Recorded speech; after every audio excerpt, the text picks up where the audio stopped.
Check, check. All right, ladies and gentlemen, welcome to the YouTube channel. Guys, I know it's been a long time since I made a video. There's been just a number of things. If you guys have been keeping up, if you guys don't know, we've established a Combatives Association Summit, and that's been kind of the main focus for me for the last 2 years in terms of kind of open enrollment training. Um, but the other side of that, that's kind of the professional side. On the personal side, the kind of what is the topic of this video has been the focus of practical shooting for me.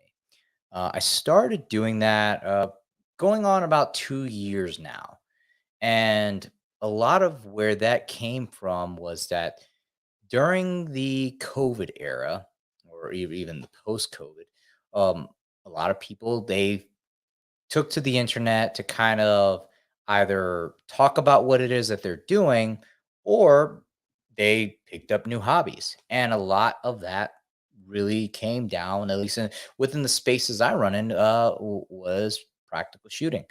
And a lot of people were posting their dry fire videos and discussing their training methods and so on.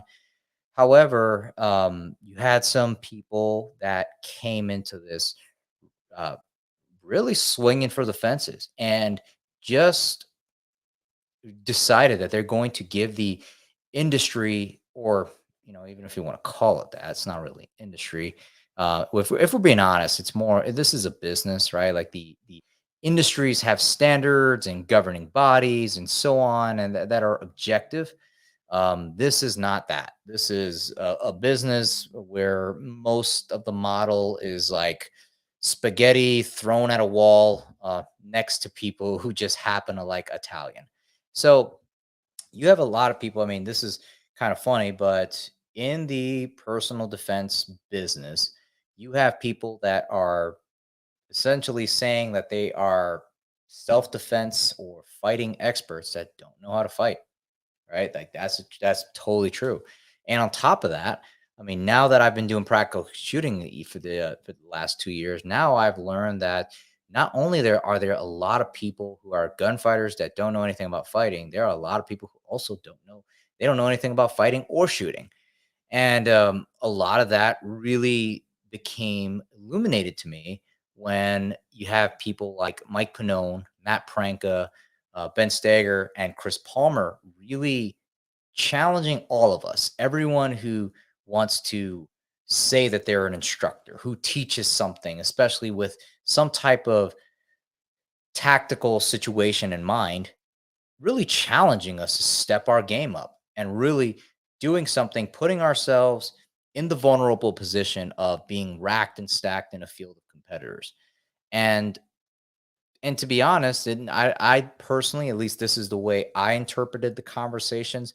Um, a lot of them were very high level, very focused, um, and also very interesting in that the conclusions, especially coming from like Mike Pannone and Matt Pranka, the conclusions that they found in terms of performing against an external resistance, right? The conclusions that they found and they came across were identical to the same ones that I had with what I was doing and what we were doing within the combatives group. If you guys don't know, if you guys go on Facebook and search for Combatives Association, or even right now, if you go online, you search Combatives Summit, like you can find a lot about us and upon it, like our kind of core group of people. Everyone is their own individual brand. Same thing with all these guys that I mentioned in terms of the figures that are discussing shooting. Um, but the consensus was very, very similar, and I found that very interesting. For a long time, I didn't necessarily avoid practical shooting, but it just wasn't interesting to me. I just didn't see uh I just did not truly see the benefit of it.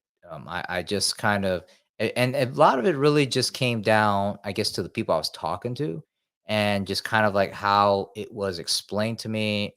I just didn't look at it in terms of like, okay, like how good can these people actually be? And then like when you're seeing them, um, you know, bang triggers and all that online, and like as someone who, I never saw what excellence with a handgun really looks like until I started practical shooting. So I had no frame of reference for even the things I was seeing on Instagram, how remarkable they were. Um, I went to kind of like my first like performance shooting class in like 2019, and it just I wasn't good enough to kind of walk away with that, but I also the way I interpreted the information also didn't really resonate with me. So I still was kind of just like wasn't really sold on the practical shooting part. And and I felt like I was still getting the results that at least I thought were important at the time. And which was, fast draw to a split time, fast reloads, and just kind of things that were arbitrary, if I'm being honest about it. And then once I started to get that challenge, once it was like, hey, look, um, it's not a tactical scenario, it's a stage. It is a freaking game. And if you cannot perform in a circumstance with a handgun in conditions that do not improve, because the conditions do not get better than being with your friends in a controlled environment where all you got to do is you know where all the targets are, even with the walls up, you kind of can see through them.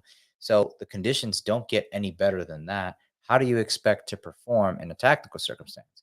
And I was like, okay, that sounds exactly the same as the arguments I heard about like jujitsu getting people killed in the streets.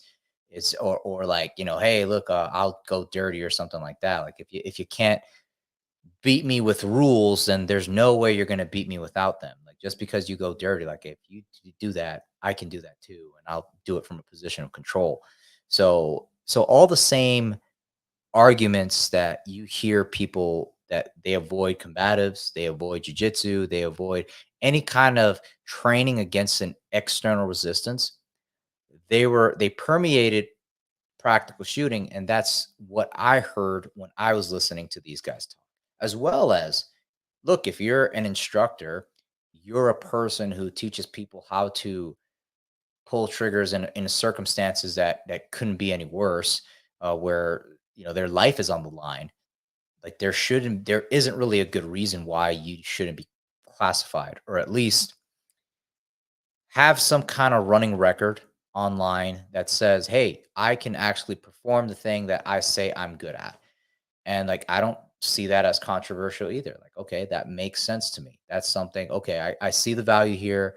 I can see the parallels here, and I can see how this is. Um, so I started by just going locally, right? Like I just kind of found the people close to me. I found some dudes that shoot at work, and the guys were like, "Oh yeah, man, I shoot competitively."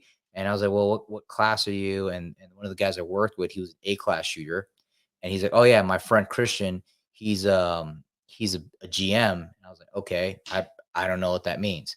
Personally, I don't think like there's a necessity to say like something above master. I think I think it's kind of lame, like to be grandmaster. I think you separate who the masters from the grandmasters with the big competition. So personally, I think they should kind of move that up. There shouldn't really be a grandmaster classification. There should just be a master class and below. But anyways, so anyway, yeah, I'm like, okay, cool. That's he's a grandmaster, whatever that means, and like, let's go shoot. I go shoot. They put me first, and we kind of do a bill drill, and I ran, I don't know, like a 2.7 or something like that, which is not bad.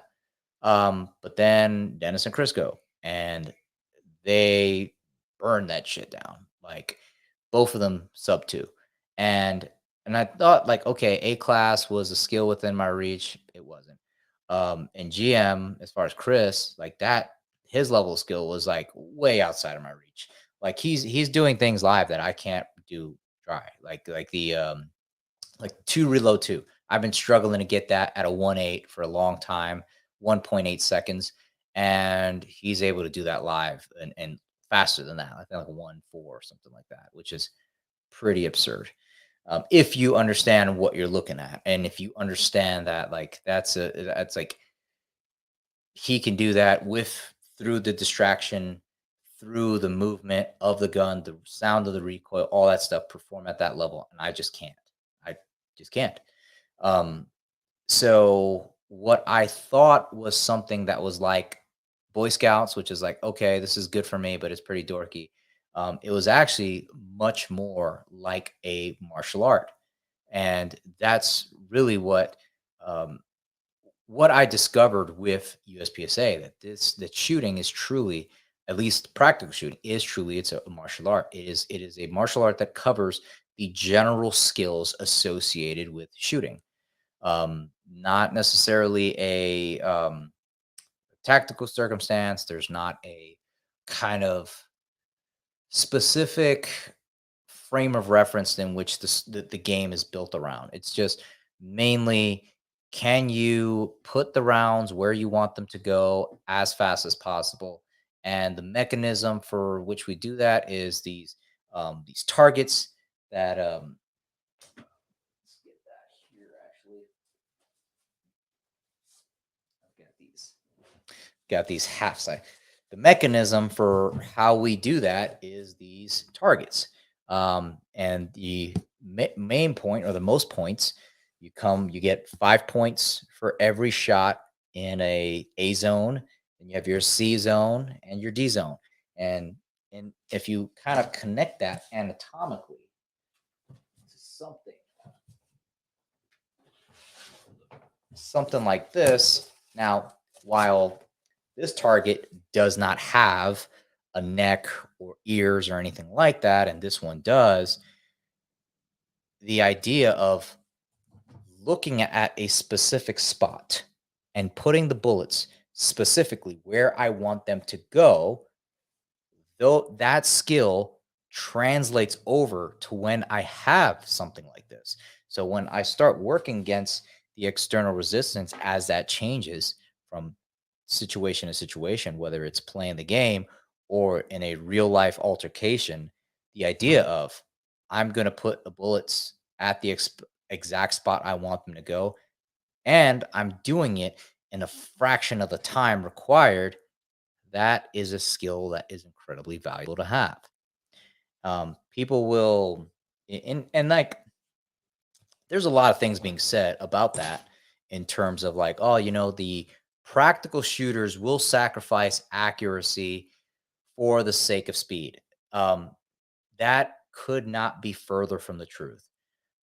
In fact, practical shooters, the every single one that I've trained with, they put the bullets exactly where they want them to go.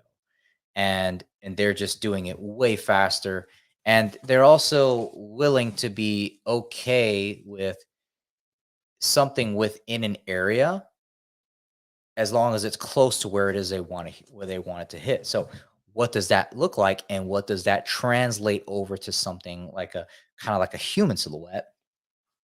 Whereas, okay, so let's say the B is my point of aim. If I can get anywhere within this circle, I'm going to be okay with that. And if I'm focusing on this B, I'm more likely than not going to be within this circle.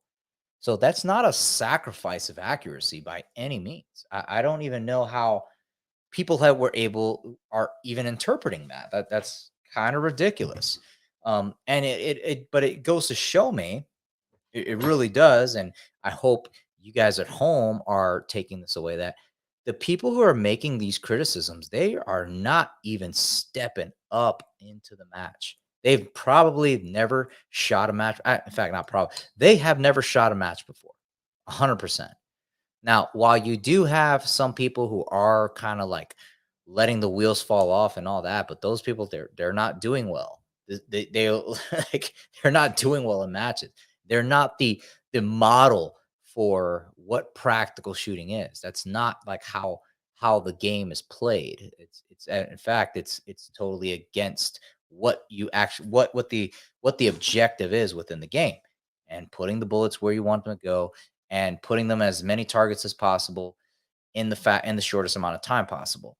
And so that's what practical shooting is. It's nothing but that.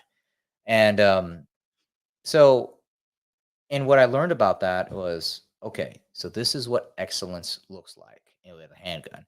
And the parallel there from the the martial arts world, the combatives world, the jiu-jitsu world, and MMA is that the only real requirement was being okay and being willing to just not be good for a while, which I'm perfectly okay with because it wasn't like I was getting mangled every time I didn't shoot well.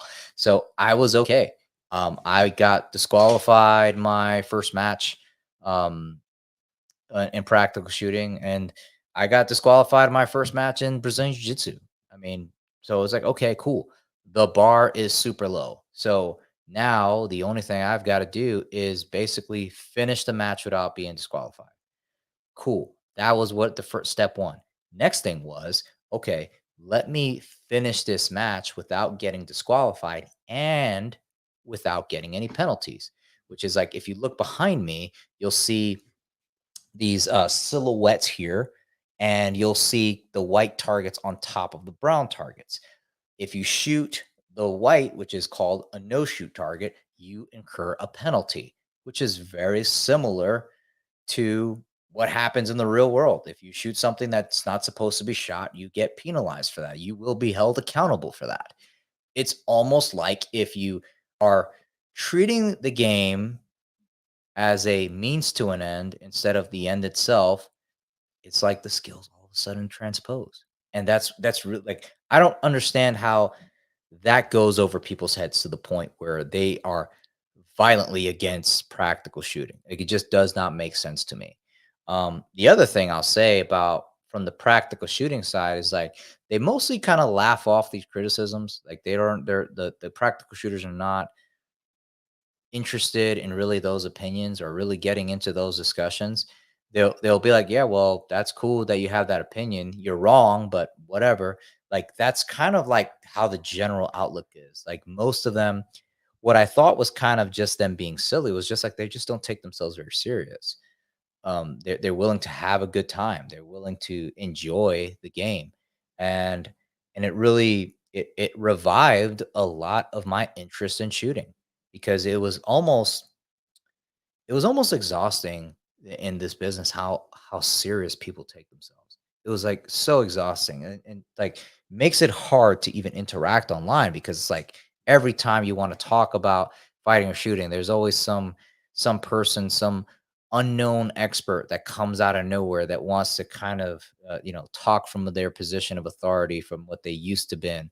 And or you even got those people who never were, and it just becomes really exhausting. Whether on now contrast to that, there are those kind of guys too in practical shooting. They are some cunts with a capital T, but at the same time, most of the people like jujitsu, that also has its fair share of cunts.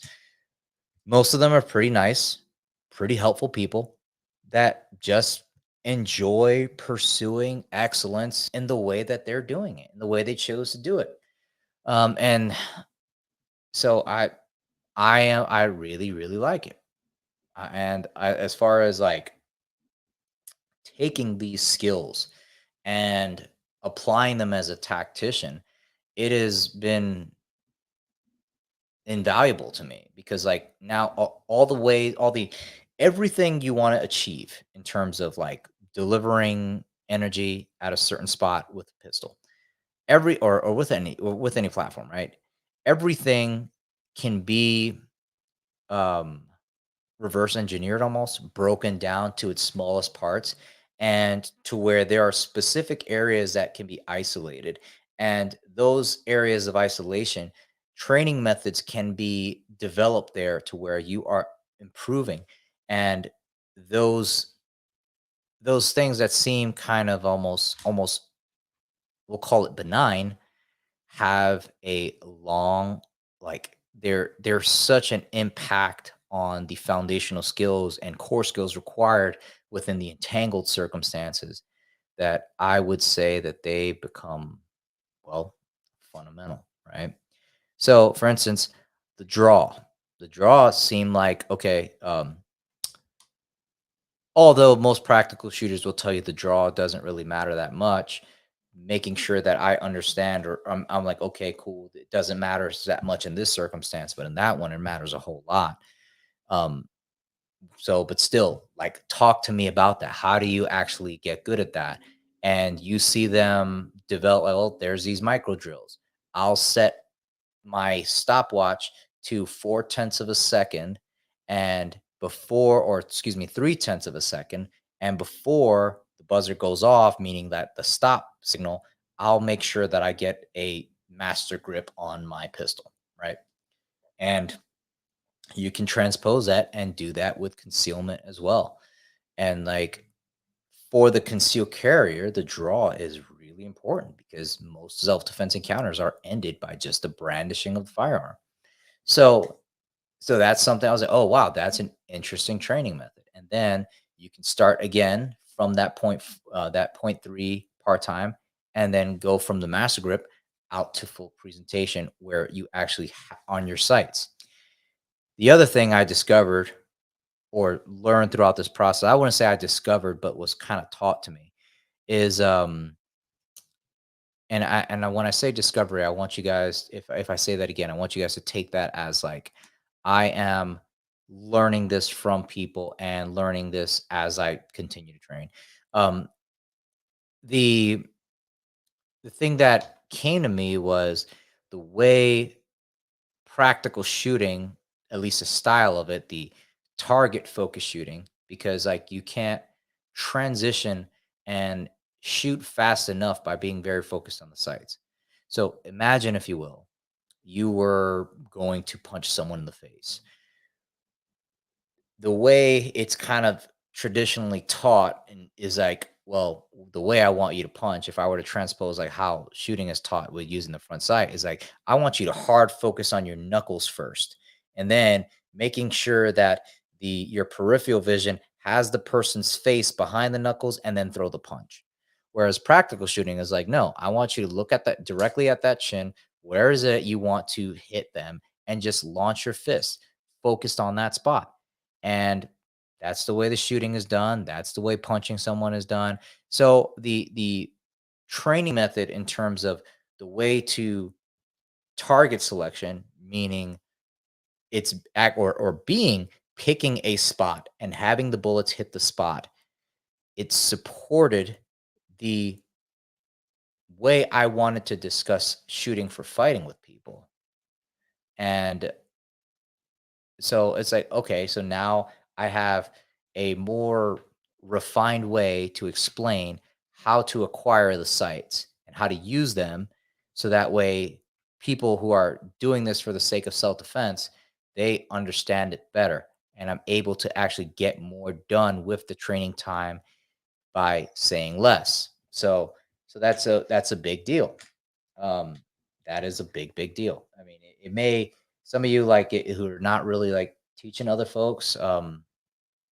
It's like, it may seem benign, but like, I'm still institutionally, I'm still an instructor, and I still have an instructor business. So being able to transfer knowledge to people, and just give them that information, and it provides a clear sense of what you want them to do, what the objective is. That's huge. Um, and for a long time, there were things I were doing that just did not make any sense. And I was like, why? I'm doing exactly what this guy told me to do, at least my understanding. I'm dropping this dot in from 12 to the center, but I'm not getting the results on paper. And what ended up happening was I needed to go get a coach. So I end up hiring a gentleman by name Tim Heron. Spent a half day private class with him, and I was telling him what I was doing. Mind you, this class, I forgot my practical shooting gear. So I just had my concealment stuff. I just had my Glock 19 and a concealment holster, and for him it was like, no, it's not a big deal. Like he didn't like it wasn't like, oh wow, we have to make all these compensations or anything like that. Like his mindset was like, oh, it's just shooting a gun, and I was like, okay, not something I was used to because everything was always boiled down to the very the the specificity of the niche, right? And practical shooting is not. It's very general. So we started to work on that, and he was like, "Nope, that's not what you need to do. You don't need to look at the dot. In fact, that's totally opposite of what you need to do. You don't need to be finding the dot. That's actually very detrimental in terms of what you're trying to achieve." And from there, he had me doing meeting standards and meeting goals that like I had been struggling with for years. And it wasn't that I didn't have the physical ability. I just wasn't doing the right things.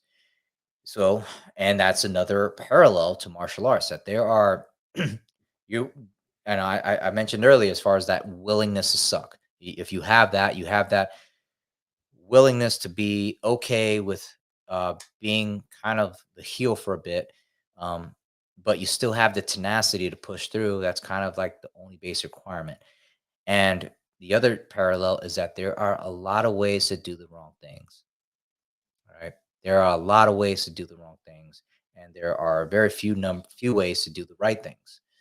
So, and you have a lot of people kind of um, almost kind of saying the same things, right? Maybe like they'll have their own little nuances, but generally speaking, the fundamentals are focus on the target and you are pressing the trigger without disrupting your sights, holding the pistol, right? Not gripping the pistol, not with this death grip, at least not with your dominant hand, but you are holding the pistol and pressing the sights while focused, having your vision focused on the exact spot you want the bullets to go, so that you put the bullets exactly where you want to be, and you're doing it in as fast a time possible. That's pretty much practical shooting defined. Um,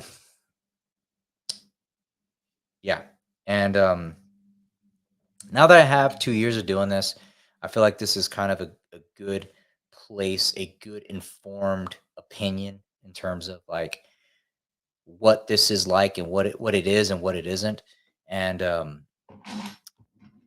the other thing is like there are ways to train that are counterintuitive with the pistol. So, for instance, institutionally a lot of well I should say a lot of the training methods within the kind of like the tactical circumstances it's kind of like there's no failures, there is no do-overs, there is no kind of there's no room to fail. You have to making sure 100% accountability 100% of the time. And if you take that as kind of um I don't want to say it as gospel, but like if you take that approach with the training as well, what's going to happen is like you almost you end up constricting your performance. You end up limiting it. Like you don't allow yourself to see what your threshold is, and then also see that threshold, see where you fail, and and then and with that without having that failure, right, which is and you have to frame failure appropriately. You can't frame failure as this like you are getting it's not a punishment. It's a discovery of a limit that where the desired outcome isn't there. And you have to figure out like, okay, how do I bridge the gap between where there is this point of no return and this point of failure? Like, what do I need to do? How do I reverse engineer it? How do I break that down so that way I can develop the training method required so that way I can reach that next level? And in tactical shooting, there's not really a lot of that. There just really isn't. In fact, it's so controlled. It's like the training methods become almost mundane in a lot of ways. Like you don't really get a lot out of it because it's you can do 4 or 5 drills because everyone gets kind of like wrapped up into the niche. But with practical shooting, there's just like so many different ways of expression. it's almost like it's almost like when it's it's like when they made slamming out of the guard illegal in jiu-jitsu. Now, did that kind of take the martial art off azimuth in terms of like real fighting ability? Sure, 100%. There are a lot of people who don't understand how to deal with slams in the guard. There are a lot of people who are locking up triangles and don't know to underhook the leg because of getting slammed. That's 100% true. Um, However, what did happen as a result of that rule was there was there was more exploration, and we have this refined open guard that is really incredible, right? It really puts um, it really puts into perspective the level in which that the sport is currently at. And the same thing applies to practical shooting. The classification system itself is like one of these living breathing things that are like, as the average percentages improve, so does the requirement to classify at a certain level. So if somebody was a master class shooter 20 years ago, like that may have been a B or a C class today. And the classification and the placing and the matches, they mirror. It was like you like your top guys will usually be GMs. You have a couple of anomalies there. You'll have like a or a B class, and then that top 10. For the most part, it's grandmasters and master class shooters. Um, and so I really like that. I think there's no good reason not to be classified, especially if you're teaching people how to use firearms. If you are institutionally and you've never seen what real excellence in shooting looks like if you haven't gone to a competition shooting match, you haven't done it yourself. Number one, you won't be able to understand what you're looking at. You won't be able to know what you're seeing. Um, that's the first thing. The second thing is that you also have never seen excellent with a pistol. You have never seen an expert marksman. You have never seen what world class with a pistol looks like without actually going to a match. And I'm not saying every local person is a world class shooter. What I am saying is that when you are doing that and you're engaged in that process, when you are coming across these reels of you're seeing like, Ben Steger, Tim Herron, uh, Christian Seiler, Eric Graffel, when you're seeing like all these champions perform, it's like because you have a frame of reference of like what it takes for you and where you're at. And then you see those guys, what they're doing in a fraction of the time that you're doing with all the effort that you have. It's pretty incredible. So that's what I have for this is going to be a continued series. I plan to kind of continue to document this as I continue to progress. Right now, it is October 17th, 2024. Last week, I started coaching with Tim Herron, and I marked that as day one towards my route to GM. My dry fire and everything like that, the last few weeks have been very, very consistent, settled in at a new job that's very supportive. So yeah, guys, I hope that I can get you guys to subscribe and follow with me along on this journey. Um, you know, we'll support each other, guys, right? Like I could very well be one of your students tomorrow, same way you could be one of mine. And in the meantime, if you want to connect, I'm very easy to find. You can, follow me, like all these stuff, share with your friends if you found value here. And last thing I'll say is, yeah, leave a comment. Let me know what you think. What has it been like for you? If you have you ever shot a match before? If so, what has that been like for you? Are you actually doing practical shooting? What's that process like? Does are the things I'm saying consistent with what you have found? I'm very interested to hear these conversations, guys. So, in the meantime, let me know. You know, let post what you got, guys. I'm interested to have the conversation. Take care.